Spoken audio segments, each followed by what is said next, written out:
Boker Tov Lachem. Boker Tov. On n'a pas commencé. Si, ça commence. Oui. Il serait temps qu'on commence, Bezrat Hashem. Parashat Shavua et Parashat Balak, puisqu'on avait prévu de faire un petit peu plus à l'avance le temps de mettre sur le site. Merci Hashem, et d'abord et avant tout, aujourd'hui c'est la skara de ton papa, Al Shalom, donc. Eliyahu ben Sultan, Ar Hashem Tanachenu Began Aiden Elion, Bechol Shorim, Mo Bichlal, Rahim Tzalechot, Bechen Rason Maramen, Yeh Nishmato, Tzora B'Tzora Haim, et Kulanu Neske Ligula Shlema. Amen. La Parashat Balak nous parle de tellement de sujets profonds et délicieux. Il est vraiment délicieux. Vous savez qu'ici, dans cette paracha, on parle beaucoup du Melech HaMashiach, c'est caché un petit peu dans les textes. Alors moi, ce que je proposerais, c'est qu'il y a deux façons d'étudier la Torah. Ou on parcourt la Torah de façon très superficielle, en s'attachant à quelques bonnes questions pour savoir un petit peu le contexte de toute la Torah, ou on prend une idée qu'on la développe. On pourrait faire les deux, mais en une heure de temps, c'est un peu compliqué. Ce que je proposerais, Bezrat Hashem, c'est que on partage un petit peu cela dans le monde du Pardes, commencer un temps soit fait ensemble, pour voir et comprendre avec l'aide d'Hachem plusieurs sujets de la paracha de la semaine, donc survoler la paracha de la semaine, et si vous avez des questions, on essaiera d'y répondre. Quoi qu'il advienne, sans plus tarder, paracha de Balak. Il y a plusieurs parachutes qui ont été composés du nom des personnages qui ont été brillants dans la paracha. Le premier, ça a été Noach, comme vous le savez, Yetro, Korach, Balak, Pinchas, d'accord, et puis Chaye Sarah. Alors quand on voit que la plupart de ces personnes citées comme Pinchas, qui est un exemple de la Messirut Nefesh, du don de soi, on comprend. Noach, seul tzaddik de la génération, on comprend. Et ainsi de suite. Chaye Sarah, c'est un exemple pour nous. Mazé, la paracha de Balak. Alors bien entendu, sans plus tarder, tout de suite, on répondra à deux réponses. Il y a beaucoup de réponses à toutes les questions qu'on pose. Là, ce qu'on fait, c'est vraiment un synopsis des midrashim et des commentateurs sur toutes les questions qu'on va élaborer ensemble. La première, c'est que Balak n'est autre que l'arrière-arrière-grand-père du Melech HaMashiach, du roi David. Par le biais de Ruth à Moavia, puisqu'on a vu que Ruth vient de Moab, et lui, il est Melech de Moab. Et sa petite fille n'était autre que Ruth elle-même, Ruth à Moavia. Donc, étant donné que Ruth est l'arrière-grand-mère du roi David, on voit ici pourquoi la Torah lui fait honneur. Parce qu'il est l'arrière-grand-père du roi David. Donc, en l'honneur du Mashiach, qui malgré toute cette histoire viendra de ses entrailles, Kodosh Baruch Hu mekaper sachar al adam kekuta se'ara. Kodosh Baruch Hu lui donne le salaire à une personne. Balak. Pourquoi? Parce que de toi viendra quelqu'un de grand. Mais si on veut se tenir uniquement à ce midrash-là, on fait en mort. Pourquoi? Et qu'est-ce que tu dis de Lavan? Il n'y a pas parachat Lavan. Lavan aussi est l'arrière-arrière-grand-père et le père de Rachel et de Léa. Et donc, le grand-père de qui? De Yehuda, le roi d'Israël. Non, il n'y a pas la parachat de Lavan. C'est qu'il manque encore un petit chouïa de quelque chose dans cette explication. Et bien entendu, dans le Sefer Imrechen, sans s'attarder, il le dit ouvertement, Balak avait une particularité hors du commun. Et c'est ce qu'enseignent les Chachamim. Toutes les nations du monde veulent ressembler au porc. Pas au porc de Marseille, au cochon à Kavala. Et qu'est-ce qu'il a, le cochon? Le cochon a une particularité, c'est que quand tu le vois, si tu ne connais pas bien les lois, tu aurais pu penser qu'il est cachère. Car les deux éléments qui rendent un animal cachère, il y en a trois exactement, c'est qu'il ait le sabot fendu devant, premièrement, derrière, deuxièmement, et qu'il soit ruminant. Le porc, il a ces deux qualités, mais il n'a pas le troisième. C'est quoi? Ce n'est pas un ruminant. Donc, il montre un aspect de sa personnalité cachère, mais en réalité, c'est un hypocrite. Les nations du monde sont connues pour être des nations hypocrites. Tous sont hypocrites. On l'a vu en France pendant la Deuxième Guerre mondiale. Une petite baguette, bien sûr, appelle la Gestapo, on a un juif. Il n'y a que de l'hypocrisie. Aval Balak, lui, il n'est pas hypocrite. Regardez, ne serait-ce que Bilam. Qui est le principal acteur de cette paracha de la semaine? C'est Bilam. Alors pourquoi la paracha n'est pas Bilam? Parce que Bilam, il est hypocrite. Qu'est-ce qu'il dit? Il veut maudire le peuple d'Israël et à la fin il dit Tamot nafshi kemot yesharim. Je suis un tzaddik, moi je vais mourir comme les juifs. Kadosh Baruch Hu lui dit une des choses qui malheureusement se reflète un petit peu dans certaines caractéristiques juives. Il y a des gens qui veulent être tzaddik comme Pinchas, mais qui veulent faire leur vie comme Zimri ben Salou. C'est-à-dire, je veux aller en bois, je veux aller avec les gonzesses, machin, truc chouette, et de l'autre côté, je veux être un tzaddik qui suit Akadosh Baruch Hu. Alors, un autre niveau, on va dire, c'est rare, on peut pas être tous, mon cher Rabbeinu, t'es bien gentil. Tzodek! Ah ben, c'est pas valable. C'est pas valable parce qu'il y a une hypocrisie. Tietocho kevaro. Balak, il est intérieur comme extérieur. Les Chachamim disent pourquoi Balak a eu son nom dans la paracha de la semaine.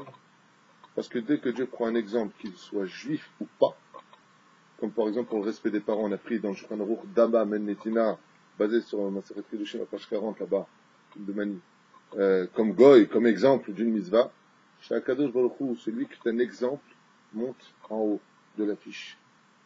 Et comme Balak ici même est un exemple de l'intégrité de sa haine, c'est-à-dire chez Balak, il n'y a pas d'hypocrisie. Un juif qui serait acheté, qui serait venu acheter chez lui une baguette pendant la Deuxième Guerre mondiale, il lui aurait pas vendu. Je t'aime pas. Alors Dieu lui dit, puisque toi tu es intègre, tu mérites d'avoir une paracha à ta main. L'intégrité, même dans le mal, a de la valeur vis-à-vis d'Hachem. Celui qui est intègre.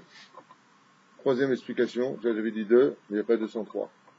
C'est que, étant donné qu'Akadosh Baruch Hu, pour ses desseins dans le monde, la destinée d'Israël, cherche souvent des martinets pour nous diriger. L'image d'un troupeau, le Elef El-Favdali, on n'est pas un troupeau. Mais dans les Remazim, c'est marqué comme ça. Roetson. Eh bien, il faut des fois un bâton pour pas aller à gauche, pas aller à droite, pas aller à droite, pas aller à gauche. D'accord? Et il y a des gens stupides sur Terre qu'on appelle des volontaires. Celui qui veut se porter volontaire pour être le martinet, mais ils oublient un détail. C'est que quand le berger, il utilise le martinet pour frapper un petit peu un mouton à droite ou à gauche, après il en veut au martinet, il le casse son 10. Alors il y a des imbéciles comme Balak, qui voudraient bien être le martinet. C'est ce qui a marqué chez Chazal. Celui qui se lève contre les juifs, celui qui veut faire du mal à les juifs, qui dit, moi je veux bien être le volontaire, Akadosh Baruch Hu le lève. Mais pourquoi est-ce qu'il le lève? Plus il va s'élever, plus sa chute va être catastrophique. Tomber d'1 mètre ne fait pas aussi mal que de tomber de 100 mètres ou de 1000 mètres. Plus tu vas lever une personne, plus sa chute va être terrible. Et c'est ce qu'ils disent les Chachamim. Balak s'est porté volontaire pour faire du mal à Israël. Viens, tu veux être volontaire? Pas de dalle. Bon. Et Balak, viens montrer aux autres que quoi? Voici celui qui agira ainsi contre les enfants d'Israël. Celui qui veut faire du mal à Israël, je l'élève. Mais après sa chute, elle est terrible. Il aurait mieux fallu pour toi de rester de côté. Il y en a d'autres qui ont agi ainsi. Nabucodonosor veut détruire le temple. Mais lui, il n'a pas de paracha à son nom, il ne peut pas avoir. D'abord, il n'est pas en son temps par rapport à la paracha. Mais il envoie qui? Nebuzradan, général en chef et ministre de l'Intérieur de la Babylonie. Et pourquoi? T'es fou, lui a dit, je ne veux pas toucher aux juifs. Il faut être fou pour toucher un cheveu d'un juif. Il faut être malade. C'est pas moi, c'est Nebuzradan. Allez, vas-y. Hypocrite. Hypocrite. Oui, mais malgré tout, c'est pas lui. La preuve en est. Qui l'a pris comme conseil principal? Daniel. Qu'est-ce qu'il a pris comme principal? Daniel. Quand il a vu les 3 prophètes qui sont rentrés dans le feu, alors qu'il avait donné un ordre de prosterner devant le Pécel, devant la statue. Oui. Michaël. Comment c'est là-bas? Anania, mais j'ai oublié le nom. Azaria. Michaël. Azaria, c'est toi. Profil. Eh bien, qu'est-ce qu'on voit là-bas? On voit que quand il les voit rentrer dans le feu et qu'il sort, les 3, il les remet à leur place. Il les renvoie avec des cadeaux, kolakavod. Et ben, sauf, à propos du cours sur l'Aïnara, on voit quelque chose d'incroyable. Les Chachamim nous disent, ces 3 grands prophètes d'Israël ne sont pas morts par les flammes du four dans lesquels les a jetés Nabucodonosor, mais ils sont morts de l'Aïnara, des gens qui les ont vus sortir du feu. Ils ne sont pas morts des flammes, ils sont morts de l'Aïnara. Comme ça, c'est marqué. Top. On referme cette parenthèse. Non, c'est juste une parenthèse par rapport au cours d'hier, où on pourrait en parler pendant des heures, que ce que ne peut pas faire une épée, ce que ne peut pas faire le feu, l'Aïnara peut le faire. C'est juste une petite parenthèse. Vayar, Balak ben Sipor. Balak n'est pas n'importe qui, Rabotai. Balak est un grand sorcier, certainement le plus grand de tous les sorciers, puisqu'il était d'un niveau supérieur à celui de Bilaam. Seulement, la différence de Bilaam, c'est que Bilaam, lui, sa sorcellerie était essentiellement basée sur les spataïm, c'est-à-dire sur la force de la parole. Comme disent les sages, étant donné que la force des enfants d'Israël, ce n'est pas ni leur armée, ni leurs missiles, ni leur diplomatie, mais uniquement la force de s'adresser à leur Créateur, le roi des rois, les nations du monde sont parties chercher quoi? Quelqu'un dont la force est dans la parole. Regardez un petit peu ce qui se passe au niveau du reflet entre ce que nous lisons et la vie de tous les jours. Les Arabes, jusqu'à aujourd'hui, par exemple, se vantent d'être ceux qui rappellent constamment le nom de Hachem. Ils ne commencent pas une discussion sans parler de Dieu, au nom de Allah. Avant la phrase, pendant la phrase et après la phrase. Et pourquoi cela? Parce qu'ils savent que la force dans ce monde vient de Dieu. D'où est-ce qu'ils l'ont appris? De chez nous. Et chez nous, malheureusement, à travers l'assimilation, c'est devenu exactement le contraire. Tout ce qui touche à la diplomatie, au gouvernement israélien, de dire Be'ezrat Hashem, Imirte Hashem, que Dieu nous protège, c'est strictement tabou et interdit. On ne l'entend pratiquement jamais. Quand on a un miracle, c'est toujours du hasard. Chez eux, c'est toujours au nom de Dieu on va garder. C'est ce que voulait faire Bilam. Moi, je parlais à Dieu, il ne parle pas avec n'importe qui. Je parlais à Dieu, je vais demander à Dieu la permission. Est-ce que je peux y aller? Monsieur est un tzaddik. Hazle shalom. C'est la force d'Amalek. Amalek, comme c'est marqué dans la Gemara, il s'habille ou comme un rachat ou comme un chassid. Comme un homme très pieux, pas n'importe quel, non, pas un tzaddik, au-dessus du tzaddik. Chassid. Les Rechaïm, ils s'habillent dans une hypocrisie avec un manteau alors qu'ils font tout en leur nom.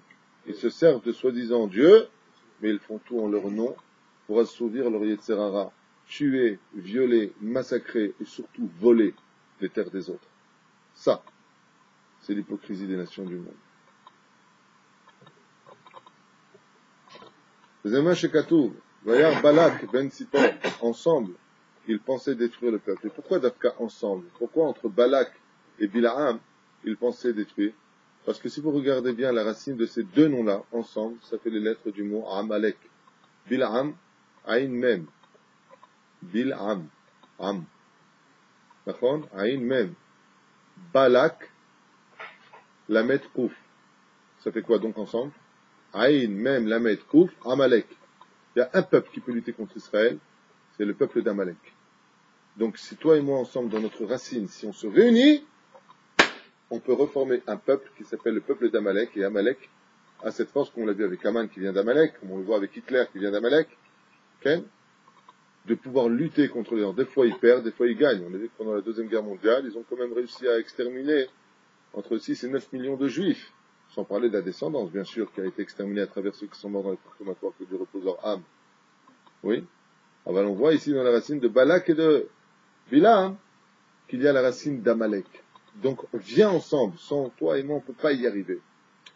Le texte de la Torah nous dit Vayar. C'est quand même curieux. Il y a un autre texte qui parle du couche. Vous savez qu'on a 5 sens. Le toucher, le goûter, le sentir, voir et entendre. Il y a un autre sens qui commence aussi, un des versets, dans une paracha de la Torah. Un des sens. Ici, il y a marqué Vayar. Et il a vu. Il a vu. Il y a une autre paracha, on parle d'autre chose,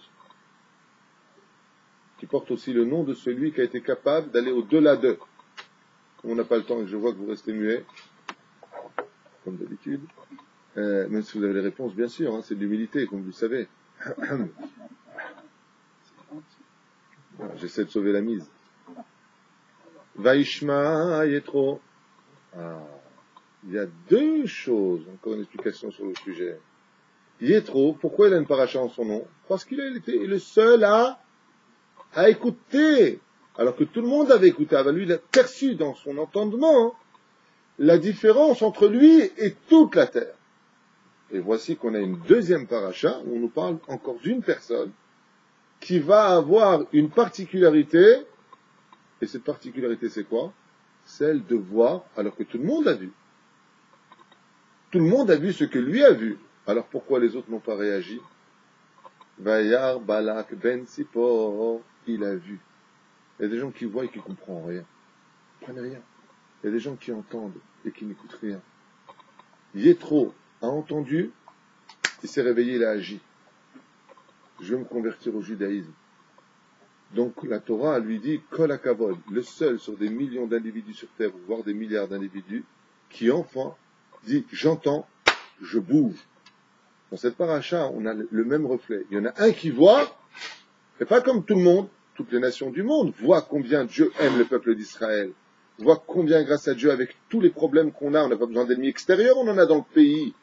Et quand ils ne sont pas dans les nations du monde, ils sont dans notre peuple nous-mêmes. Il n'y a pas un pire ennemi pour le juif que le juif. Il n'y a pas. Ce que ne fera pas l'un, dit la Gemara, il n'y a qu'un juif qui peut te le faire. Il n'y a pas pire que nous-mêmes pour nous-mêmes.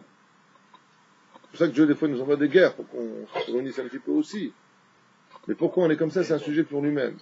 Mais juste pour comprendre que Balak a eu un srout extraordinaire. C'est que comme toute la terre, il a vu la guerre contre Sichon, de la paracha de la semaine dernière, et de Og, Melech HaBashan, tout le monde a vu. Tout le monde a participé à cette guerre. Mais lui, il a vu ça. Et alors, je lui dis, Kol HaKavod, toi t'as vu, et tu réagis. Voyons ensemble quelques exemples, une fois de plus, de ce qu'a vu Balak pour avoir agi en conséquence et avoir eu un titre qui porte son nom. Voyons ensemble. Ma she'asa Israël ha'emori ra'a. Première chose, c'est marqué dans le texte, il a vu ce qu'ils ont fait aux Émoréens, qu'ils ont détruit un peuple protégé par les deux grands géants. Selon la Gemara, ces géants et les Midrashim, c'était pas n'importe quel géant. On parle d'une hauteur qui dépasse l'entendement, puisque la Gemara nous dit que Og, par exemple, pour manger, rentrait dans l'océan. L'océan lui arrivait jusqu'ici. Il prenait des baleines et les cuisait au rayon du soleil. Donc ça fait un petit peu Walt Disney. Est-ce qu'on parlerait ici d'une métaphore, ou est-ce qu'on parlerait de choses réelles? C'est une marloquette, il faut le savoir. Moshe, faisant 5 mètres de hauteur, a dû faire un bond pour atteindre la cheville de Og Melech HaBashan. Ça me fait rire. Hier, petite parenthèse comme ça, j'étais avec mon fils pour emmener un examen, pour entrer dans un nouveau Talmud Torah, et en passant sur la route, il y avait, vous savez, les satellites de l'armée. Donc ce sont des énormes assiettes, mais non, mais il y en avait plein. Et d'un coup, mon fils me dit, papa, tu crois que c'est des assiettes de Og? C'était tellement grand. Alors, ça m'a un peu fait rire. Je pense que si vraiment les choses étaient telles que la Torah l'enseigne, sans avoir de doute, bien entendu, eh bien, ce serait encore un peu petit pour lui, ce genre d'assiette. Parce qu'on parle plusieurs dizaines de kilomètres d'un homme qui ferait une telle hauteur, ça paraît complètement utopique. Le Rambam, dans Moreh Nevuchim, dit que la hauteur de Og faisait une hauteur très impressionnante, mais loin d'être ce que la Gemara ou autre chose nous donnerait comme explication. Moi je sais une chose, c'est un d'avoir des pshuto, il le fasse ou il le fasse pas. Ce qui est certain, c'est que Og et Sichon, personne n'a osé les défier et personne n'a pu les vaincre, sauf Moshe Rabbeinu. Et ça, lui, il l'a vu. Regardez ce que disent les sages. Achma she'asu olam leIsraël l'ora'a. On a un premier commentaire ici extraordinaire qui est tellement d'actualité et je vais vous le traduire. Regardez bien le texte. Vayar Balak ben Tzipor et kol asher Israël la'emori. Veut dire, Balak a vu ce que Israël a fait aux pauvres Palestiniens, au peuple des Émoris. Excusez-moi, ma langue a glissé. Ouais. Maintenant, les pauvres Palestiniens, qu'est-ce qu'on leur a fait? Les sages, il y a 2000 ans, écrivent. Écoutez bien ce qui a marqué. Vous allez me dire si c'est le journal ou pas de 20 heures. Ouais. Il y a 2000 ans. Et comme d'habitude, les nations du monde voient toujours ce que Israël, quand il se fait agresser, fait aux autres, mais jamais ce que les autres ont fait à Israël. C'est marqué noir sur blanc dans le texte de la Torah.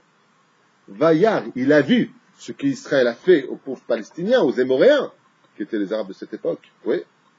Mais ce que eux nous ont fait, ça veut dire que les 3000 missiles qu'on a reçus pendant toutes ces années, pendant 8 ans, où on est resté couché en disant, ils vont peut-être arrêter un jour, épuiser leur stock. Ça, personne ne l'a vu. Ce n'est pas d'actualité. C'est pas un truc d'aujourd'hui. C'est depuis toujours comme ça. Vayar, c'est marqué dans le Parashat Balak. Il ne voit que ce que Israël fait aux autres, mais jamais ce que les autres nous ont fait. Jamais de légitime défense. Vous êtes le peuple de la morale. Vous devez souffrir, mourir dans les fours crématoires, rentrer, et c'est ce qui fera de vous le peuple d'Israël. Comme disait d'ailleurs une grande femme qui s'appelait Golda Meir, elle disait toujours, les nations du monde ne nous aiment que quand on est mort.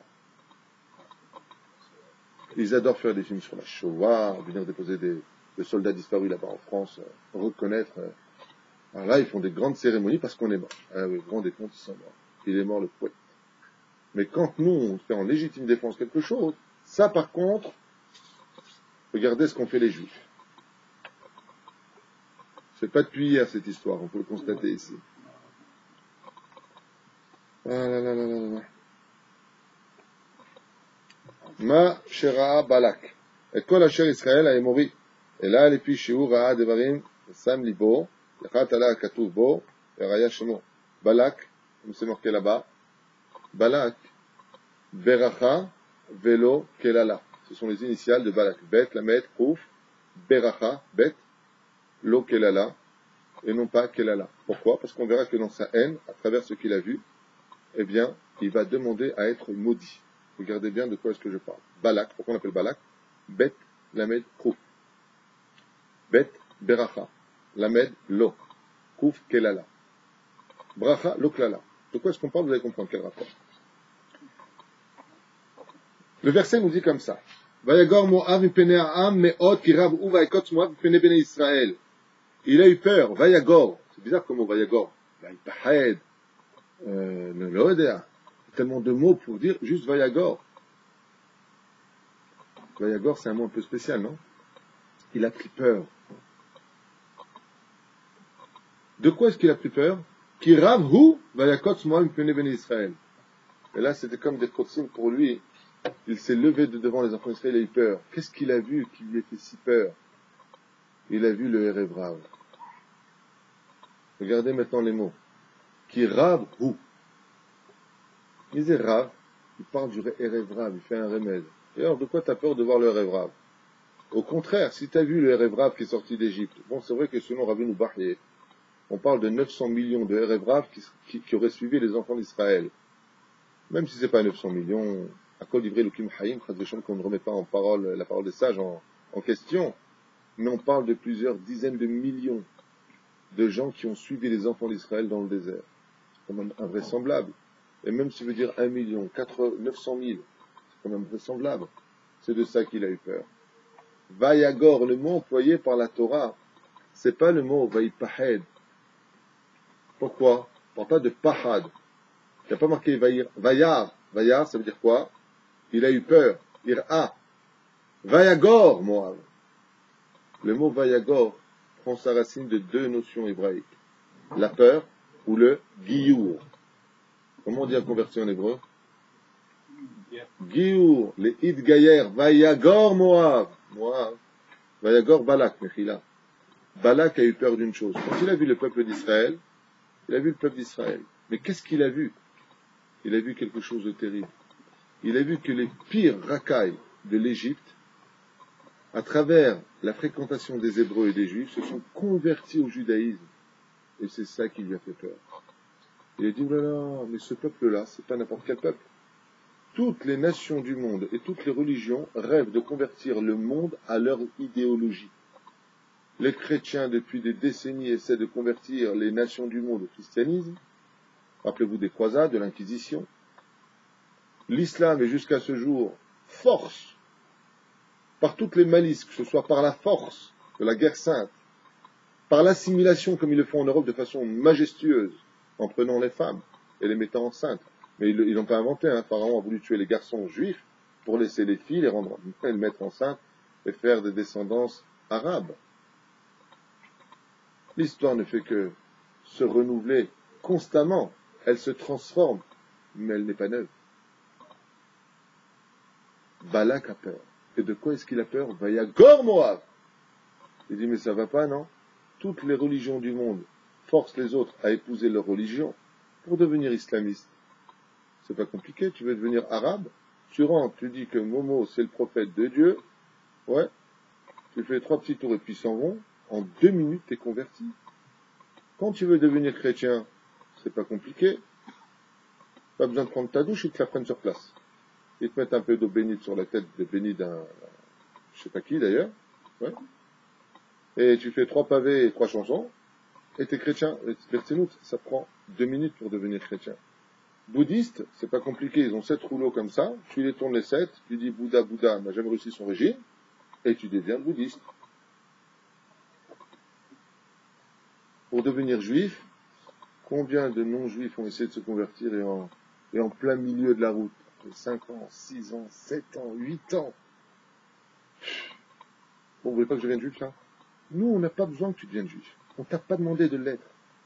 Toutes les nations du monde, viens, deviens arabe, deviens musulman, deviens chrétien, deviens ce que tu veux. Chez nous, on t'a pas demandé de venir. Et quand tu viens et que tu dis, je me convertir, on te dit, on veut pas de toi. Ça veut dire qu'on veut pas de toi. Pourquoi tu te prends la tête? T'as 7 mitzvot à prendre sur le dos, pas 613.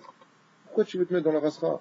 Tu veux qu'on te dise sale juif, tu veux qu'on te mette dans le confirmatoire, toi aussi, tu veux qu'on fasse du mal, tu veux donner des comptes rendus dans les cieux. Vayagor Moab, il dit, attends. C'est la pire racaille de Saint-Denis, j'allais dire. Des banlieues. Qui c'est? Le Erevrav. Le Erevrav, c'était les pires de l'Égypte. Les pires. Ceux qui étaient mélangés à l'obscurité, de la sexualité, de la bassesse. Et eux se sont convertis dans le judaïsme, dans la Torah. Vayagor Moab. Il a eu peur, Balak. Il a dit, si la pire racaille, en fréquentant les Juifs, s'est converti au judaïsme, j'ai peur qu'ils viennent convertir aussi mon peuple. J'ai peur qu'ils viennent convertir aussi les autres, parce que celui qui fréquente le juif, vraiment parlant, il ne peut que l'admirer à la fin. Il peut y avoir des exceptions de certains juifs qui sont un peu tordus, je ne dis pas le contraire. Enfin, le peuple d'Israël est un peuple qu'il est bon de fréquenter. Regardez le Maroc, regardez les Tunisiens. On a vécu avec eux. Nous, on n'a jamais jeté de pierre chez eux. On leur a jamais dit, c'est chez nous ici. Jamais. On n'a fait qu'enrichir leur caisse, le gouvernement, la preuve en est, regardez toute l'histoire, qui étaient constamment les conseillers de tous ces sultans que des juifs. Suleiman Magnifique avait pour lui comme ministre, j'ai nommé le Rambam, Élisabeth la catholique et Ferdinand qui vous détestaient avec comme ministre des Finances Don Yitzhak Abarbanel, et ainsi de suite dans toute l'histoire de l'humanité. Toute l'histoire, il y a toujours des juifs. Il est bon de fréquenter les juifs, parce que nous on ne fait jamais de mal. Je t'abarre chez mon âme. Alors, il y a peut-être des petits jeunes aujourd'hui qui arnaquent par téléphone, je ne sais pas ce qu'ils font. Ils font le chouva si Dieu veut. Je ne rentre pas dans ces détails-là, c'est pas ce qui importe pour eux. Je veux simplement faire comprendre, c'est que de façon générale, le peuple juif est un peuple, comme on l'a pu le constater au Maroc jusqu'à aujourd'hui. Allez toucher la tombe d'un tzaddik. Les premiers qui vont vous gueuler dessus, ce sont les Arabes. Touche pas à un tzaddik. On est apprécié en réalité. Seulement eux-mêmes ne le savent pas, parce qu'ils jouent un rôle, celui du martinet. Et c'est ce qu'il a vu. Pahad, Ve'amar, comment je vais faire? Ce peuple-là, c'est un peuple qui ne regarde pas derrière lui qui le suit. C'est nous qui les suivons. Le Révrav marchait derrière. Et il suivait les enfants d'Israël. Il a eu peur de la force d'Israël, alors que les portes sont si loin d'être ouvertes pour la conversion. Et pourtant, un peuple qui Ravrou, vas-y Ravrou, quoi, tellement de convertis, pour que même Yitro, le pape de toutes les Avodazara se convertissent, c'est un peuple qui fait peur. Si on les fréquente trop, les juifs de trop près, on finit par aimer leurs fêtes, leurs chants, leurs couscous-boulettes, on finit par aimer leurs traditions. Et c'est pas une blague. Quand j'étais en France, j'avais beaucoup d'amis non-juifs, d'ailleurs que j'ai toujours en fréquentation, et ils disaient toujours, j'adore vos fêtes, j'adore venir à vos mariages. C'est vrai que ça change de... Non, c'est du canard, c'est vrai que ça fait un peu moins, une petite parenthèse, ça le défaite comme ça. Mais Baruch Hashem, il y a une grande simcha. Non mais c'est la vérité, c'est pas une caricature le pire. Ce que je dis, c'est vrai. Moi je connais des non-juifs et des non-juifs, oui, qui me disent à chaque fois, en France, j'ai un copain qui s'appelait François, c'est un Chinois, il me disait à chaque fois, je peux venir faire Shabbat avec toi quand j'ai fait Tchouva en France. Je peux venir Shabbat à la maison. Shabbat c'est, je crois, un jour saint chez nous, je savais même pas de quoi je parlais moi à l'époque. Mais j'adore. Il y a de la vie, vous rigolez, vous êtes bien, c'est la famille, on voit que c'est sincère. Il y a quelque chose d'extraordinaire et de magique dans nos fêtes juives. Et les nations du monde aiment cela. C'est pour ça d'ailleurs une petite parenthèse une fois de plus dans l'histoire, c'est ce que les Européens découvrent à travers leur froideur dans l'islam, chez les Arabes. Ils ont un petit peu aussi ce côté festoyant de Faddal, Baruch Haba, viens, rentre, mange, la nourriture est abondante, et ainsi de suite. Ça apporte un peu de chaleur. Encore une chose qu'a vu Balak. Qu'est-ce qu'il a vu? Balak a vu, alors qu'il était devenu roi, le livre de l'histoire des rois. Et qu'est-ce qu'il s'est rendu compte? En lisant l'histoire des rois, il s'est rendu compte qu'un homme avec 12 fils, a été capable de mettre à mort un peuple entier. De qui est-ce qu'on parle? Yaakov Avinu, à Shrem, quand les habitants de Shrem ont décidé d'attaquer les enfants d'Israël le 4e jour de leur Brit Mila, c'est-à-dire le 3e jour, ils ont décidé, après ce jour-là, ils ont été attaqués, mais le 4e jour, dit le Midrash, eux voulaient attaquer les enfants d'Israël. Ils ont fait un appel à un peuple extrêmement puissant qu'on appelait les Amoréens. Et c'est ce qu'il dit ici. Qu'est-ce qu'il a vu pour vite bouger? Il a vu que Yaakov Avinu s'était levé et a lutté avec ses fils contre les Amoréens et qui les ont décimés. Amar Balak, si un pépé avec ses 12 enfants était capable de décimer une des armées les plus puissantes du monde, alors que c'est un terrain de bouger tout de suite, parce que là, il n'y a pas un pépé avec plusieurs personnes, il n'y a pas 12. Il y a un pépé avec un peuple énorme derrière. Alors il a fait un Kalvachomer. Il a fait un Kalvachomer à plus forte raison. Si Yaakov Avinu a été capable à lui tout seul, après il s'est renseigné dans les livres, c'est marqué, le Badak Vaslarim, Shema, écoutez bien, Yaakov Avinu, disent les Amoréens, ne nous a pas gagné avec une guerre d'épée et de bouclier, mais uniquement avec sa parole et sa prière. Ouh là là, il a eu très très peur. Pourquoi? Parce qu'une fois de plus, si avec la teshuva du juif et la prière, tu es capable de vaincre des peuples entiers, comme on l'a vu ici même dans notre génération en 73 avec Yom Kippour, alors qu'on était dans les Bata Knesiot, bien entendu on est sorti par la suite, mais c'était déjà fini, comme le témoignent des Arabes eux-mêmes qui ont dit, on voyait des anges qui nous mettaient une main blanche comme ça en disant retournez chez vous. Oui, sinon cette guerre elle était perdue d'avance. Comment? Parce qu'on était le jour de Kippour. On faisait la prière et on était la tête vers le bas en demandant à Dieu de l'aide. Que Dieu nous aide. Et c'est ce qu'il dit Balak dans la Torah. Il dit, comment est-ce qu'il a gagné? Est-ce qu'il avait des catapultes? Est-ce qu'il a créé la première mitraillette pour fusiller autant de personnes? Amar, Kiraïti, car j'ai vu que ce grand-père juif qui était Yaakov a vaincu une nation entière armée jusqu'aux dents, uniquement par la teshuva et par la prière. Donc, maintenant que je vois ce peuple, Fajra, pourquoi est-ce qu'il n'envoie pas son armée? Il dit, ça sert à rien. Puisque leur force est par la bouche de la prière, il faut que je trouve une personne qui ait cette même force chez lui. Ben, Ezrat Hashem, vous voyez que jusqu'à maintenant on n'a pas décollé du mot Vayar, Vayera, c'est Vayar, Balak, on n'a pas avancé, Ben Sipor, une petite parenthèse quand même sur cela, il faut savoir qu'il avait créé un Sipor dont la tête était faite d'or, d'argent, de bronze, et que cet oiseau lui révélait toutes les vérités. C'est un très très très grand sorcier. Mais je suis obligé d'avancer. Le maire Moab, El Zikne Midian. Alors, une fois de plus, un événement qu'on a l'habitude de voir, c'est que jusqu'à maintenant, c'était un petit peu comme l'Iran et l'Irak, une guerre qui ne cessait entre Midian et Moab, mais quand il s'agit de verser du sang juif, les nations, tout de suite, font la paix. Quand il s'agit de verser du sang juif, ils se serrent la main en disant, bon, on arrête notre guerre et on luttera contre les enfants juifs.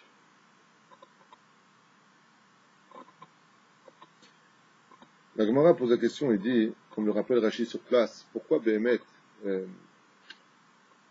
avons-nous donné autant de kavod à un homme aussi pourri dans l'histoire que Bilam Aracha? Pourquoi? Parce que les nations du monde auraient pu dire à Dieu à la fin des temps, Ribono Shel Olam, si nous on n'a pas fait Teshuvah, c'est parce que tu nous as pas donné un prophète comme Moshe Rabbeinu. Tu n'as pas donné un prophète. Si nous on avait Moshe à notre tête, on aurait fait Teshuvah. Dieu leur aurait répondu, je ne peux pas associer le Kadosh au Tamé. Le saint ne vient pas avec les impurs. Alors il leur a donné un prophète qui était plus grand que Moshe. Alors, il faut savoir que Balak, avec Bilham, et surtout Bilham en lui-même, comme le disent les sages, Moshe n'avait atteint que le 49e degré de pureté, alors que Bilham avait atteint le 50e palier d'impureté. Qu'est-ce qu'il y a de plus fort dans ce monde? Les forces du bien ou les forces du mal? Les forces du mal sont beaucoup plus élevées que les forces du bien. On le sait. Dans les forces du bien qui sont déjà plus faibles, on a 49 paliers pour Moshe. Tandis qu'au niveau quantitatif, pour Bilam, il était au 50e, donc beaucoup plus haut que Moshe Rabbeinu. Et c'est pour ne pas que les nations du monde disent, si tu nous avais donné un prophète, alors on aurait. Et tu vas me dire, attends, je comprends pas une chose. Je je comprends pas quelque chose. On n'a pas dit que tu nous donnes une pourriture à notre tête. On a dit un prophète comme Moshe. Donc la comparaison, malgré tout, le fait d'élévation, d'accord, mais c'est pas valable. Mais si c'est valable. Et pourquoi c'est valable? Vous allez comprendre tout de suite. Quelle a été la révélation de Moshe Rabbeinu? Que Dieu lui parle. Toute la différence, c'est que Dieu parle avec Moshe, et Moshe transmet au peuple. Et pourquoi juste avant on nous parle de la paracha de Korah? Parce qu'on a vu que Korah a voulu faire exactement le travail des nations du monde. C'est-à-dire traiter Moshe d'imposteur, en disant c'est toi qui t'es mis à cette place, tu dis que tu as parlé avec Dieu, c'est toi qui le dis, alors que tout le monde l'avait vu. C'est pour ça que son plan ne marche pas. Nous avons tous vu, nous avons tous entendu au Sinaï.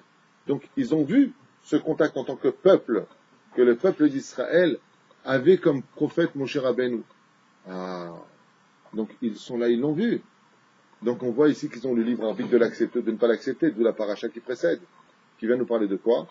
De ce fameux personnage qui dit non, Moshe, toi t'es pas bon. Et là, voilà pourquoi Dieu accepte de se salir et d'aller vers Bilham. En disant, mais attendez, Moshe, qu'est-ce qui s'est passé chez Moshe? Il a été rediscuté, toute sa vie, Moshe. Il disait droite, on disait gauche, il disait gauche, on disait droite. Ça n'a pas été facile pour Moshe du tout. D'ailleurs, on se demande comment il a fait pendant 40 ans dans le désert avec nous. C'était pas évident. Tout ce qu'il disait, ouais, mais je suis pas d'accord, tu nous as amenés ici pour qu'on crève ici. C'était pas facile pour Moshe Rabbeinu. Mais toi, on est venu t'apporter du kavod, on te met sur un piédestal, et toi, tu te vantes de dire, je veux voir ce que Dieu va me dire. Donc, c'est de cette comparaison qu'on parle. Toi, tu parles, et lui, il parle. Ce que font les peuples, ça les regarde. C'est pour ne pas qu'ils aient pu tromper pour la fin des temps. C'est-à-dire qu'ils disent pas, nous, on n'avait pas eu de prophète. Si on avait eu un prophète, jamais on serait tombé aussi bas, nous, les nations du monde. Vous avez eu un prophète, c'était Bilham. Dieu, le même Dieu qui s'est adressé à Moshe, s'est adressé à qui? À Bilham. Nous, Azmata Omer, c'est vous qui avez reflété tout cela. Et de là, on voit la magnificence d'Israël par rapport aux nations du monde. Car on le sait une chose, les représentants ne sont rien d'autre que les élus du peuple. Quand ça ne va pas dans un pays, il ne faut pas en vouloir au président, hein. Il faut en vouloir à ceux qui ont voté pour lui. Car les représentants de la volonté d'un peuple s'appellent la tête. On voit que Moshe Rabbeinu jusqu'à aujourd'hui chez nous, il est vivant, Baruch Hashem, sa Torah est vivante, Torato emet, Akol emet. Mais on voit que chez Bilham Arasha Umed, Kol Mashua Samet Lama, parce que les nations du monde, même si tu avais mis Moshe au-dessus de leur tête, ils ne l'auraient pas voulu. Les nations du monde ont trop de Yetzerara en eux, parce qu'ils sont eux-mêmes les Yetzerara. La reine, on peut le constater ici, Bilham apparaît dans l'histoire pour ne pas que les nations du monde disent et si nous, on avait eu un prophète. Vous l'avez eu, votre prophète. D'ailleurs, le seul de toute leur histoire. Il n'y a pas eu d'autre part. Bilham, contrairement à ce qui a été par la suite inventé. כדי שלא יהיה פתרון פה לאומות העולם, כמו שהסברנו.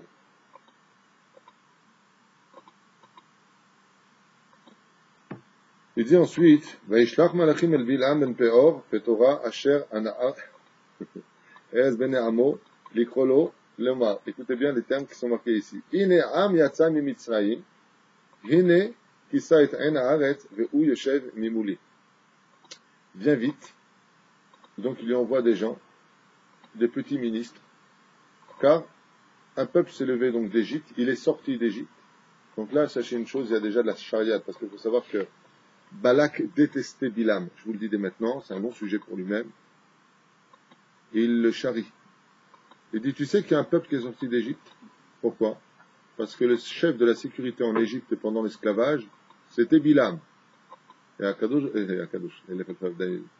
Pharaon a demandé à Bilam de créer la première barrière de sécurité. Dès que tu sors, ça sonne.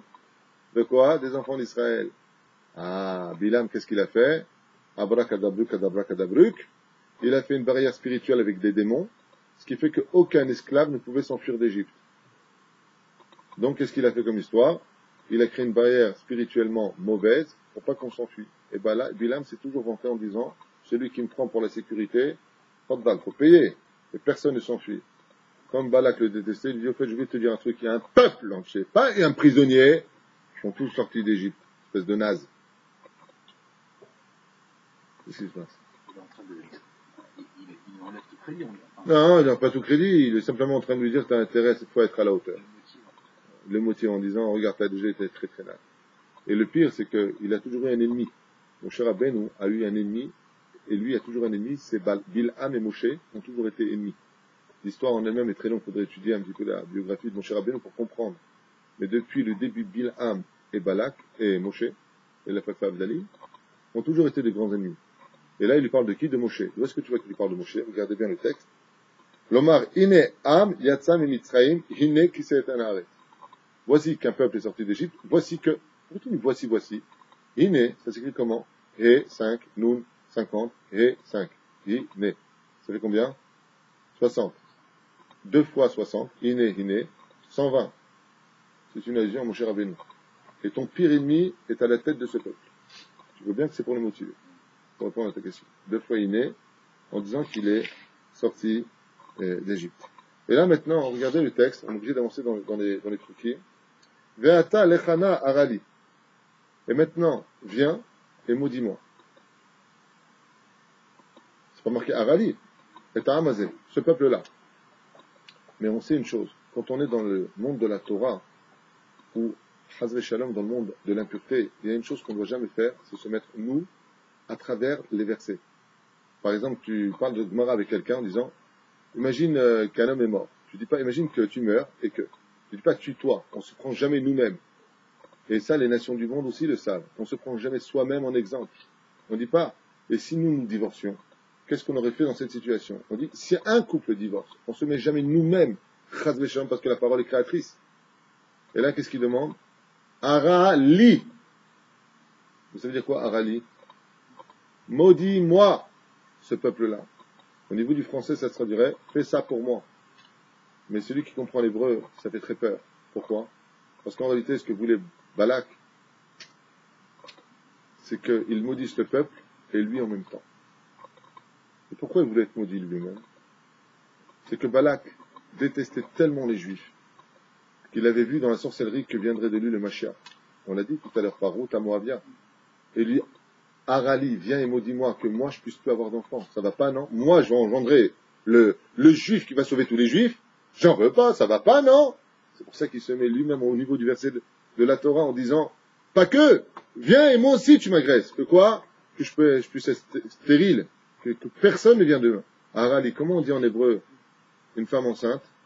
Herayon. Et la malédiction ici, quel mot elle emploie comme mot? Hara, Herayon. Qu'il n'y ait pas de femme enceinte de moi. Arali. Qu'aucune femme ne tombe enceinte de moi. Pourquoi? Parce qu'elle va donner Ruth. Ruth va donner par la suite David, et David le roi David, de Melech HaMashiach. Pas simplement eux, tu maudis. Moi aussi, tu maudis. Il y a aussi une autre question qui se pose ici, très importante, à propos de la paracha de la semaine. C'est pourquoi, au lieu de dire, viens, maudis ce peuple-là, hein, pourquoi il leur dit pas, bénis-nous qu'on gagne? T'as un ennemi qui est très balèze, on va dire. Viens maudis-les. Non. Viens, bénis-nous, on les gagne. Et pourquoi il ne demande pas ça? D'abord, avant tout, comme c'est marqué dans le texte de la Torah, il n'est pas capable, Bilam, de bénir, il ne sait que maudire. D'accord? C'est les forces du mal. Il y a une explication qui dit que Balak était tellement antisémite que les mains d'Avardome, écoutez bien. Un jour, 2 hommes se détestaient. Le juge en a tellement eu marre de leur bagarre qu'il leur a dit, c'est très simple. Ce que toi, tu me demanderas de lui faire, d'accord? Je te le ferai à toi. Ça veut dire que je vais expliquer. Je ferai une chose à lui, et toi je ferai le double. Vas-y Omer, je n'arrive pas à le dire, c'est pas comme ça que ça sort. Non, ça me sort pas bien, je sais pas pourquoi. Il était prêt à souffrir. Demande, hein? Il était prêt à souffrir pourvu que le peuple suive. Enfin, ça faisait ça en 2 mots. Ah oui, non, voilà, c'est moi j'ai trouvé. Je te ferai à toi une chose que je ferai chez lui en double. C'est ça la phrase. Alors, il lui a dit, ok, crève-moi un œil. Ça, c'est Balak. Balak déteste tellement les Juifs qu'il est prêt à perdre un œil pour que nous on perde nos 2 yeux. C'est ça que je voulais dire. Et c'est pour ça que les Chachamim, ils disent ici, pourquoi ils ne demandent pas d'être bénis? Il dit, je préfère qu'il soit maudit, ce peuple d'Israël, que de le laisser béni, parce qu'il est déjà béni de Dieu. Donc ne viens pas le maudire. Ne viens pas le bénir. C'est hors de question que moi je sois béni et qu'eux restent bénis.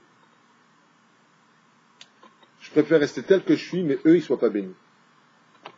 C'est l'histoire de celui qui préfère avoir un œil crevé pour que les autres en aient deux crevés, que le contraire. Les Aïniens. Rabotai, dans la paracha de la semaine,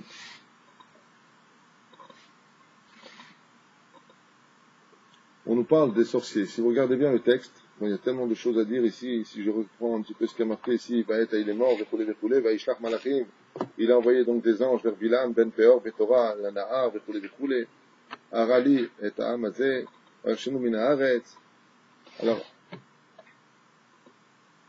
Linoupo Alayla. Regardez ce qui a marqué. Midian, Moab, Slichab, Zikne Midian, Ufsamim Beyadam. Ils sont partis avec de la sorcellerie dans les mains. Vous savez c'est quoi cette sorcellerie? La sorcellerie qu'ils avaient, c'est qu'ils connaissaient les horaires de la réussite de chacun d'entre nous par rapport au mazal. Et quand le moment sonne au niveau des horaires, il ne faut jamais hésiter à partir pour prendre son mazal. Et lui, qu'est-ce qu'il dit, Bilam? Il se disqualifie tout de suite aux yeux des sorciers qui sont venus le voir, au nom de Balak. Il leur dit, bon, reposez-vous ici cette nuit, je vais aller voir ce que Dieu a me livré. Mashma Mikan, il vient de se disqualifier, parce que toute la règle de la sorcellerie dépend de l'heure du mazal. Comme les comptes que l'on fait à l'Pikabala, ça dépend des horaires et du mazal. Il y a des moments où le mazal brille. Vous avez remarqué que dans la vie, des fois, on ne sait pas pourquoi d'un coup, ça bloque, un truc qui bloque pendant quelques jours, c'est quelques semaines, des fois quelques mois. Dans le mazal, il y a des horaires, il y a des anges, c'est toute une hiérarchie qui se met en application. Bon, des fois, ça dure un peu longtemps. On va le quoi qu'il advienne, c'est comme ça. Et après, boum, ça redémarre, et ça redémarre très fort. Et, hein? Ah, amen, oui. Amen. Ça redémarre, tu veux dire. D'accord. La deuxième chose qui a disqualifié Bilam, c'est pour cela qu'on voit que la première Nagla qui arrive, ces premiers personnages ne viennent pas, n'attendent pas Bilam. Ils partent tout de suite. Laquelle? Il leur dit, bon, dormez ici cette nuit, demain je vous donne la réponse. Et pourquoi c'est pas bon? Il dit parce que nous, on est venu chercher quelqu'un qui peut lutter contre Moshe Rabbeinu. Moshe Rabbeinu, lui, il parlait à Dieu quand il voulait. Toi, tu as besoin d'attendre la nuit si tu n'es pas du même niveau. Casse-toi. C'est que les premiers personnages arrivés chez Bilam se rendent compte qu'en réalité, c'est un balourd, un âne. C'est un homme qui est très fort, qui aurait pu être très fort. Mais lui, pourquoi il demandait de dormir la nuit? Le Midrash nous dit qu'en réalité, il avait pour femme son ânesse. Il allait avec son ânesse pour se rendre encore plus impur.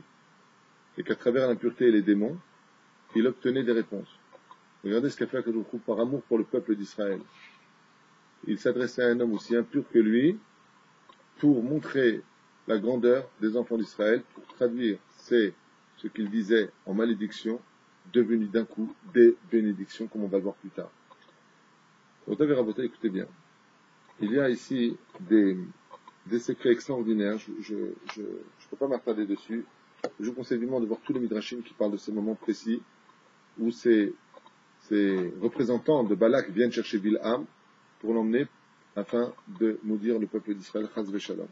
Car il connaît le secret de Dieu. Comme c'est marqué, Bilham Yoda, Da'at Elion, il connaît le Da'at d'Hachem, c'est-à-dire l'heure précise où Dieu se met une fraction de seconde, comme raconte la Gemara, en colère, là où le coq se tient sur la pied et que sa crête devient rouge, tu as une seconde pour maudire, et toute personne qui sera Zécham serait maudit à ce moment-là, comme vous l'avez avec Rabbi Meir dans la Gemara, qui voulait maudire son voisin, qui n'était rien d'autre qu'un malchine, vous savez, un colporteur.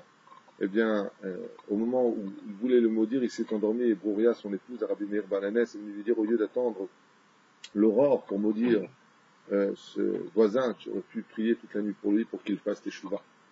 Et c'est exactement ce qui s'est passé. En tout cas, Bilam, lui, bien entendu, savait qu'il fallait qu'il attende l'ordre d'Hachem pour agir en conséquence. Je ne comprends pas un truc. Regardez bien le texte. Mi anashim aleima. Qui sont ces gens qui sont avec toi? Pose la question de Dieu, bien entendu, à Bilam. Il marque. Il parle avec le roi des rois et il se vante déjà. Je ne sais pas qui c'est. J'explique. Le grand roi de Moab m'a envoyé à moi. Très orgueilleux ce personnage.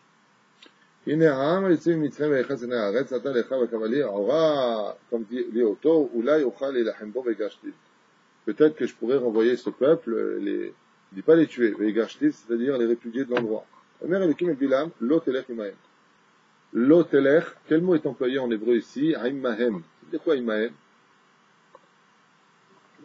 Dis le fort. Avec eux. C'est bonne réponse. Aimmahem veut dire avec eux. Donc le mot qui est employé ici, Aimmahem.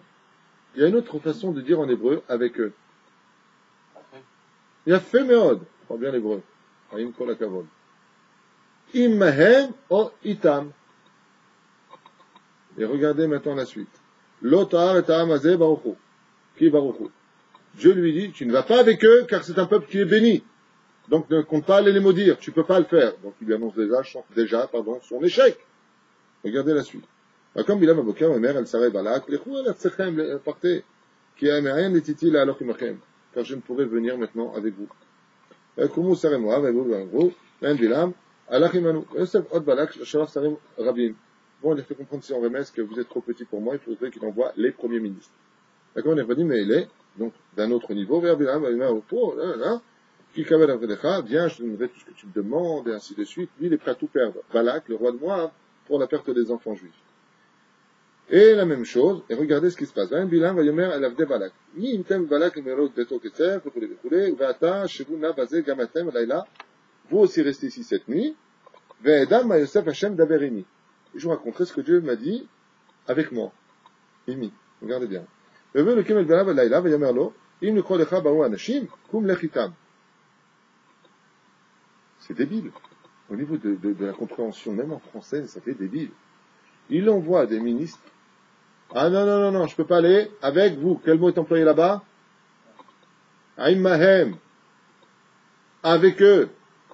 Viennent d'autres ministres, maintenant plus importants, et Dieu lui dit, s'ils sont venus pour te demander d'aller avec eux, lève-toi et va avec eux. C'est quel mot maintenant est marqué en hébreu? Lech itam. Donc, traduction en français, si tu lis en français la paracha, t'es foutu là. Parce que ça fait avec eux. Donc t'as rien compris. Parce que si c'était avec eux, qu'est-ce qu'on a marqué ici? Imahem. Et là marqué itam. Donc il y a un changement au niveau du mot hébraïque. Et pourquoi là-bas marqué imahem et là marqué itam? Et pourquoi là-bas tu dis non, tu vas pas, maintenant tu dis tu y vas? Ça va pas. Alors il y va ou il y va pas? Dieu, il sait pas ce qu'il raconte. On a un problème au niveau de la compréhension. Quand tu dis imahem, ça veut dire avec eux. Mais de quoi est-ce qu'on parle avec eux? Est-ce que tu es avec nous? Quand j'ai un plan, imagine que maintenant j'ai un plan dans la tête. Et que je veux que toi tu participes à mon plan en moi. Comment je vais te le dire en français? Bon, t'es avec moi ou pas? C'est-à-dire que tu marches avec moi ou pas? Par contre, si j'ai un plan dans la tête et que je veux que tu m'accompagnes uniquement, bon, tu viens. Imahem veut dire, ne les accompagne pas avec les mêmes kavanotes que eux ils ont dans la tête. Par contre, ici, il dit pas le mot imahem. Imahem veut dire, je viens avec toi pour faire ce que toi tu veux que je fasse avec toi au niveau de l'esprit aussi. Tandis que là, itam, et veut dire avec, mais uniquement au niveau de je t'accompagne. Mais je ne ferai pas ce que toi tu veux. Donc, ça c'est la première réponse par rapport à imahem et itam. Donc maintenant on comprend la différence entre avec eux et avec eux. Mais dans ce cas-là, pourquoi est-ce qu'on va dire que là-bas il a dit non tu vas pas et maintenant il dit oui tu vas? Dieu il sait pas ce qu'il raconte. Ça paraît suspicieux au niveau de la compréhension pour nous. Et là, cette fois, il a vu que l'orgueil de Bilam avait atteint le maximum. Et quand quelqu'un veut jouer avec Hachem, jamais il s'en sort. Si Dieu lui avait dit maintenant, je te dis déjà de ne pas y aller, qu'est-ce qu'aurait pensé maintenant Bilam? Je suis désolé, je ne peux pas y aller. Dieu, il a trop peur. Il a peur pour son peuple, comprenez qui je suis. I was gonna fight. I am Sab. Je suis le best. Kadosh Baruch Hu, il est en train de lui montrer que c'est une chnana qui ne vaut rien du tout. Va avec eux. Tout à l'heure, je t'ai dit, va pas avec eux. Pour te faire comprendre, ne va pas dans leurs intentions, parce que même si tu y vas, je vais te changer tes paroles. Tu perds du temps. La deuxième fois, il revient voir Dieu. Alors, j'y vais ou pas? Dieu le devance. Bien sûr que tu y vas. Tu n'as pas compris. J'ai peur. Pour ne pas que les nations du monde disent, nous, en tout cas, on a eu un mec, même Dieu, il a eu peur de ce qu'il avait à dire. Oh, on peut peur de personne, Dieu. C'est pour cela que là, il lui dit, l'er itam, lo immahem. Va avec eux. Accompagne-les. C'est tout ce que tu auras à faire. Je vais transformer tes paroles en autres paroles. Car maintenant, ce que j'ai à te dire, moi tu le feras, et non pas comme eux auraient voulu que tu le vives. Oui. הסרות שאומרים כל בוקר. אפשר. ומה שעצו, בלק ובלעם אשר לעשות אבותינו, מה דעת? נכון, c'est exactement. Tous les jours, on rappelle dans les 16 Zechirot ce qu'a voulu faire Bilham et Balak, et qu'en fin de compte, tout s'est renversé par rapport à cela. Très fait. Il est déjà tard. Vous connaissez un petit peu la suite. Je voudrais m'attacher sur au moins une bénédiction avant de vous laisser. Je vous avais dit que c'était un petit peu difficile de parcourir, puisqu'on est resté dans les premiers versets seulement de la paracha. Alors que chaque verset demande des explications que je voulais surtout faire avec vous, peut-être qu'on le fera de lundi, Neder, à propos de la fin de cette paracha de la semaine qui est quand même terrible. On parle de 24 000 morts. Quand les non-juifs, ça nous agresse, ils ne réussissent jamais à nous exterminer. Il y a toujours beaucoup de dégâts qui ont lieu. Et on parle de la fin de cette paracha avec 24 000 morts dans une terrible maguefa due à l'assimilation, car il n'y a pas plus grave au monde pour un juif que l'assimilation, comme on verra dans la dernière explication que je vous avais réservée. Quoi qu'il advienne,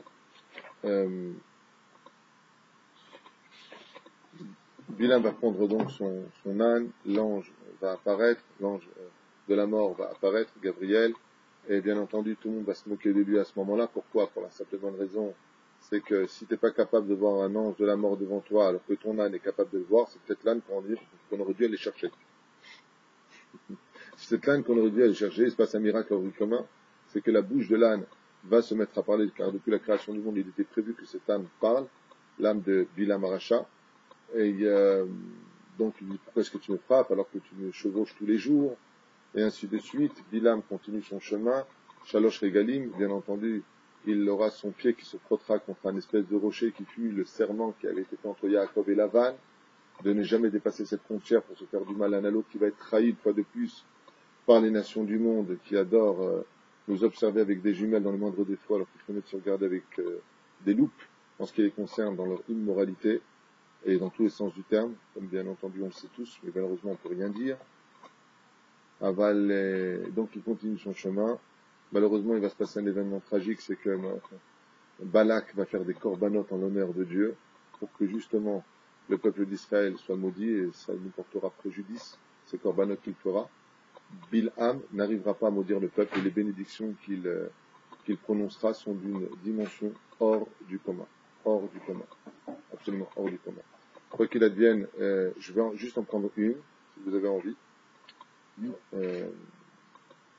Voilà. Je vais prendre cette...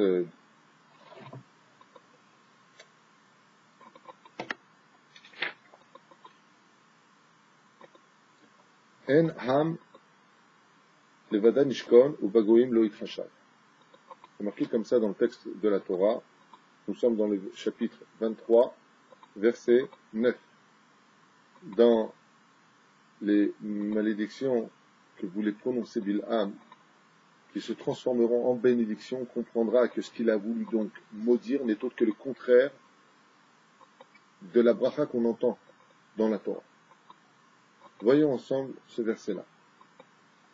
Hen, ça veut dire quoi, hen? Non, pas hen. Je prononce bien en général. Hen, c'est un he. E, elle. On parle de E. Am levadad ishkon. D'accord? Hen, am. Un peuple. Levad. Mazé levad. Levadad. Ishkon, shochem, réside. Un peuple qui vit en autarcie. Parce que ça veut dire dans le mot. Voici ce peuple. Regardez, ce peuple qui vit seul. Qui réside seul. Et si t'as pas compris, il y a la suite. Ou bagoim lo itrashav. Et qui ne tient pas compte des nations du monde. C'est bizarre comme situation. Parce que s'il y a un peuple sur cette terre qui prend compte de ce que va dire les nations du monde, misparecha, dans ce monde, c'est Israël.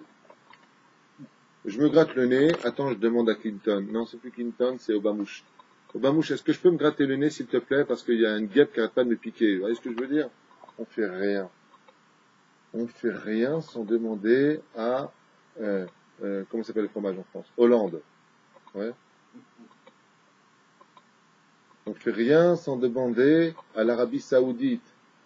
on nous agresse, on vient avec des armes, on passe le territoire israélien pour amener, soi-disant, des médicaments, d'ailleurs tous périmés, mais de l'argent et des armes aux pauvres petits Palestiniens, ils entravent, bien entendu, en rentrant dans les territoires territoriales je parle de l'autre, hein, les eaux territoriales, ce qui aurait provoqué une guerre de n'importe quel pays, bien sûr. On descend les soldats pour faire arrêter cette machine, on nous agresse dès qu'on pose le pied, on verse des indemnités de 150 000 $ aux familles de ceux qui ont reçu des coups, on fait nos excuses à la Turquie comme des carpettes, on est curieux, on nous agresse, on franchit nos frontières, et on n'a pas le droit de réagir. Et pour humour final, les Syriens qui prient toute la journée pour notre mort demandent à rentrer en Israël pour se réfugier chez nous. Et bien entendu, bien sûr, comme on a l'habitude de le dire, le peuple d'Israël, à la fin des temps, deviendra le petit chaperon rouge. Mais pourquoi, grand-mère, t'as des grands yeux? Mais pourquoi ils sont jaunes? Mais pourquoi t'as des grandes dents? Je vais te bouffer. Mais non, t'es une grand-mère. Non, mais je suis un loup. Je vais te bouffer, mon pote. Un pays de juifs. Un pays de juifs. Membres de la Knesset, une tonne d'Arabes. Et pas n'importe lesquels, hein, les Arabes. Des Arabes qui travaillent pour les Palestiniens chez nous. Si c'était réciproque que à Gaza nous ayons des représentants de la Knesset israélienne, ce serait bien. Non. Eux, ils sont chez nous. Quand tu rentres au canyon, dans un mall ici, eux, ils se promènent trop chi, hein. Toi, tu baisses la tête. Ils n'ont pas conquis que leur territoire, ils ont tout conquis. Quand tu viens prier au kotel, tu regardes de peur de te prendre une pierre. Et nous, attention, hein, faut pas déranger ces messieurs. Et pourtant, dans le texte de la Torah, il est marqué Am levadad ishpon uvagoim lo itrashav. Voyons ensemble ce que cela donne. D'abord et avant tout, il faut savoir que le mot hen, ici présent, ce peuple, eux, est un mot qui paraîtrait complètement facultatif. Pourquoi qu'il me dit hen am levadad ishpon? Eux, ce peuple-là, elle, ce peuple-là, vit en autarcie. Le mot eux, t'as pas besoin de le dire. En hébreu, si j'avais dit am levadad ishpon, ça voudrait dire exactement la même chose. Donc le mot hen vient nous donner en réalité l'âme de ce verset. Et quelle est l'âme de ce verset? Vous avez marqué qu'en hébreu, pour faire ce qu'on appelle la shlemut, le complément, il faut absolument faire les associations des lettres. D'accord? Les seules lettres qui ne peuvent se marier qu'avec elles-mêmes, ce sont le He et le Nun. Nous avons expliqué hier soir. Le He, si tu le maries avec le Aleph, ça fait quoi? 6, c'est pas complet. Le Zayin, c'est pas complet, ça fait 12. Pour arriver à une shlemut, à un chiffre complet, il faut automatiquement le relier à lui-même. De tout l'alphabet, aucun chiffre ne peut être complet avec un autre chiffre. C'est impossible. Au niveau mathématique, c'est impossible. Par contre, He, ça fait combien en gematria? He plus E, c'est complet. Quelle serait donc la lettre qui suivrait? Nun. Nun plus Nun, ça fait ça. Donc c'est complet. À partir du moment où on arrive à cette complétude de ces deux lettres de l'alphabet qui ne peuvent que se doubler pour être complètes et qui ne peuvent pas se marier avec une autre lettre, à partir de ce moment-là, on comprend que ce que vient nous dire le texte, c'est quoi? Ce peuple-là qui ne s'assimile pas et ne se marie pas avec les autres. C'est pour ça que c'est pas marqué hem, am, hen. On n'épouse pas les filles des nations du monde. On n'a pas le droit de se marier avec eux. Am levada dishon. Am, un peuple avec nous-mêmes on se marie. On ne se marie pas avec les autres. Ou pas goïm lo itrashav. Et on ne tient pas compte de l'assimilation des goïm. Eux ils vont au cinéma au Rex, nous on va pas au Rex. Eux ils vont en boîte de nuit, nous on ne doit pas aller en boîte de nuit. Eux ils mangent du porc, nous on ne mange pas de porc. Eux, ils ont leur culture, nous, on a la nôtre. Et si tu vas sur leur chemin, on va te finir par te rappeler sale juif. Et si tu comprends pas encore le message, on va te mettre une étoile jaune. Ça fait peut-être peur à entendre. Mais c'est ce qui s'est passé pendant des décennies, c'est un état de fait sur le terrain, même si c'est des plaies à vos oreilles. Non, mais moi, je suis pas allemand, je suis allemand. Non, je suis allemand, je suis avec une Goya. Juif, Magen David, jaune. Y a pas. Marqué dans le livre, hein, c'est pas moi qui l'ai inventé. C'est l'histoire de la Shoah, c'est marqué noir sur blanc. Il y en a qui ont cherché à s'assimiler de force et ça n'a pas marché. Am levada dishkon vagum le trasha. Mazé omer. on ne tient pas compte de la conduite des nations du monde. Les Juifs doivent se poser une question aujourd'hui. Au lieu de constamment d'agir par rapport à ce que va dire les États-Unis, l'URSS, la Grèce, les uns et les autres, d'abord pose-toi une question. Qu'est-ce que pense ton Créateur? C'est de lui que tu dois avoir peur. C'est de lui que tu dois tenir compte. De la halakha, des Talmidei Chachamim. C'est la Torah qui nous sauvera. Comme c'est marqué à la fin de Masechet Sota, à la page 49, en Moudbek, le Mashiach viendra quand on dira tous, il n'y a que Dieu. Il n'y a que Dieu qui peut nous sauver. On aura compris enfin le message. On arrêtera de faire comme les Goïms. Faire le 14 juillet, on montre notre armée. Que Dieu bénisse notre armée, bien sûr. Mais attention, on a des missiles, on a ça, on a des armes. C'est pas ça qui nous sauve. C'est pas ça. C'est bien, c'est dissuade. J'ai toujours l'habitude de dire, les armes ne sont rien d'autre que le rideau à travers lequel Dieu fait ses miracles. Pour laisser le libre arbitre à l'homme de penser ce qu'il veut. Quoi qu'il advienne, regardez comment le verset nous dit. C'est un peuple qui ne s'assimile pas. Il ne tient pas compte des nations du monde. Il fait une différence entre nous et eux. Nous, on ne s'habille pas comme eux. On ne parle pas comme eux. On n'a pas de vulgarité comme eux. On se comporte bien avec beaucoup de savoir-vivre. Notre morale est reliée essentiellement à la Hirat Shamaïm. Je peux voir monsieur Benoît qui a une très belle conduite, mais mieux qu'un juif. Je tiens bien, oui, bien sûr, vu les conjonctures actuelles, mais en attendant, on est en train de draguer la femme d'un mec marié. Ouais. Quand on est juif, on ne fait pas ce genre de choses. Parce qu'on n'est pas assimilé, on a de la Hirat Shamaïm, Dieu nous a interdit cela, alors je ne fais pas. Vous comprenez comment ça se passe? Am levada nishkonu bagoim lo itrashav. Nous ne tenons pas, même au niveau de la pensée, la culture des goïms. C'est pour cela, écoutez bien, je finirai avec ça pour aujourd'hui. Même si demain, peut-être qu'on continuera Bli, les je ne sais pas. Quoi qu'il advienne, écoutez bien. À la fin de la dernière paracha du livre de Devarim, il y a marqué Esh Dat Lamo. Bizarrement, dans Masechet Betsa, à la page 25 à Moudbet, là-bas, il est marqué que le peuple d'Israël est comparé au feu. C'est pour cela qu'il a donné une Torah de feu. La Torah, c'est du feu. Et le feu ne peut être donné qu'à celui qui est du feu. C'est pour ça que le juif est quelqu'un qui a du feu en lui, parce qu'il a en lui le vrai libre arbitre, contrairement aux nations du monde. Nous sommes un peuple choisi par Dieu parce que nous sommes les plus terribles des peuples. Comme ça dit la Gemara. En d'autres termes, je vais peut-être vous choquer dans ce que je vais dire, c'est parce que nous sommes les peuples de la route qui sommes capables de tout remettre en question constamment que Dieu nous a choisis. Parce que pour un Dieu aussi fort que lui, il fallait donc un peuple digne de lui. Un peuple qui est capable de dire non, j'ai pas envie, je pense pas, je suis pas prêt, je sais pas, moi je vois pas les choses comme toi, on est les seuls. Tu fais ça à l'islam, Dieu se dévoile, le ciel il s'ouvre, un truc qui descend, c'est fini, ils deviennent tous Baba Saleh. Tu fais ça aux chrétiens, c'est fini, ils deviennent tous Baba Saleh.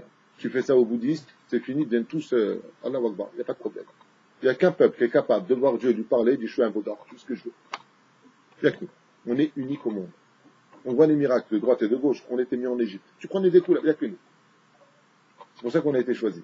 Parce qu'on est les seuls à avoir gardé un total libre arbitre. Donc, si on vient vers Dieu, c'est que c'est vraiment de nous. Baruch Hashem. Regardez bien. Là-bas, il est marqué Esh Dat Lamo. Une Torah de feu pour un peuple de feu. Oui ou non? Et les nations du monde sont comparées à quel élément? Allô? Allez. Pose une question rapide pour ceux qui n'ont pas entendu. Si je viens avec une torche allumée et que vous venez avec un seau d'eau, on va se battre avec nos deux éléments. Qui a gagné? Celui qui a l'eau ou celui qui a le feu? Celui qui a l'eau. D'accord?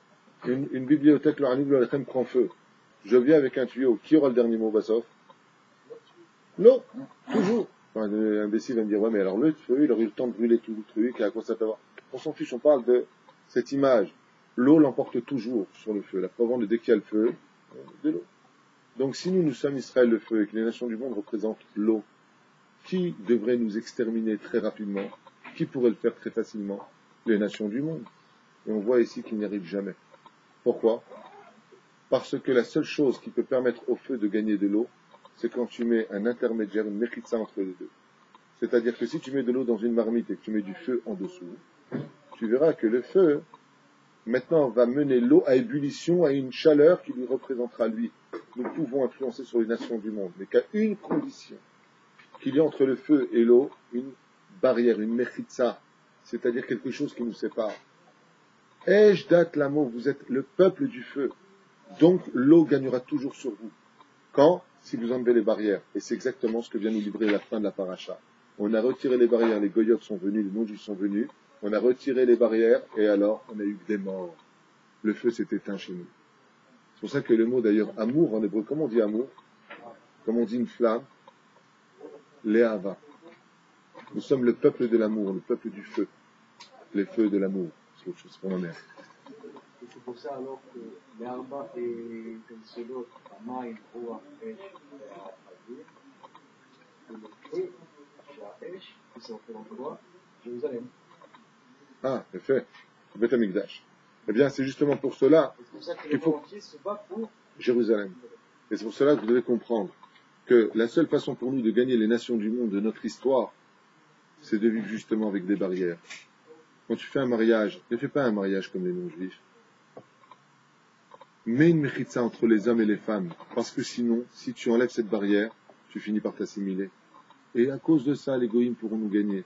Ils peuvent gagner des guerres. Si tu mets pas la barrière entre toi et les yeux des autres, en mettant un vêtement, alors qu'est-ce qui s'est passé? Qu'est-ce qu'on a vu ici?